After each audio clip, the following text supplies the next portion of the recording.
1879 సంవత్సరంలో పుట్టిన ఒక బాబుకి 4 ఏళ్ళు వయసు వచ్చేదాకా సరిగ్గా మాట్లాడటమే రాలేదంట.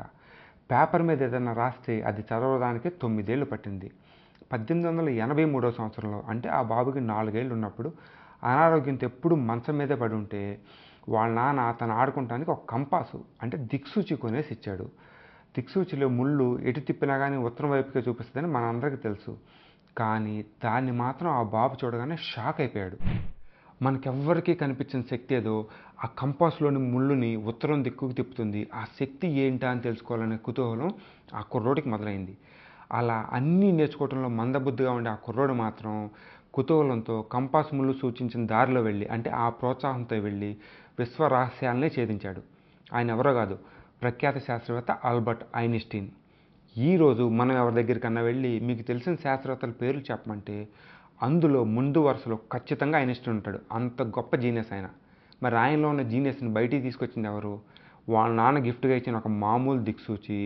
అందులోని ముళ్ళు ఎప్పుడు ఉత్తరం వైపుకే ఎందుకు ఉంటుందని తెలుసుకోవాలనే కుతూహలం. ఈ విషయం మేం చెప్పట్లేదు, సైన్స్లో ఉన్న క్రియేటివ్ థింకర్స్ని అంటే గొప్ప గొప్ప ఆలోచన పరుల్ని స్టడీ చేసిన హొరాల్డ్ గ్యాల్టన్ అనే శాస్త్రవేత్త చెప్పాడు.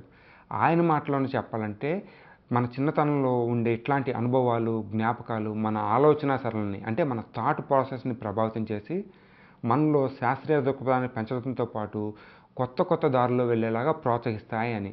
దీనికి ఆయన ఒక పేరు కూడా పెట్టాడు, థిమాటా అని. ఐన్స్టీన్ కూడా తన ఆటోబయోగ్రఫీలో అంటే ఆత్మకథలో ఇలా రాసుకున్నాడు: నాకు ఇప్పటికీ గుర్తుంది, ఆ రోజుల్లో మా నాన్న ఇచ్చిన దిక్సూచి, దాంతో నేను పొందిన అనుభవం నా జీవితంలో చెరగలేని ముద్ర వేశాయి అని. ఆ విధంగా బహుమతిగా ఇచ్చిన ఒక కంపాసు భౌతిక శాస్త్రాన్ని ఒక మలుపు తిప్పింది.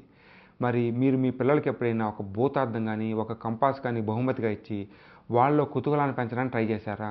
అలా చేయకపోతే కనుక ఇప్పుడే చేయండి. ఎందుకంటే ఏమో ఎవరికి తెలుసు, రేపు మీ వాడు పెద్ద ఐన్స్టీన్ అవ్వచ్చు లేదా మేడం క్యూరీ లాంటి గొప్ప శాస్త్రవేత్తే కావచ్చు.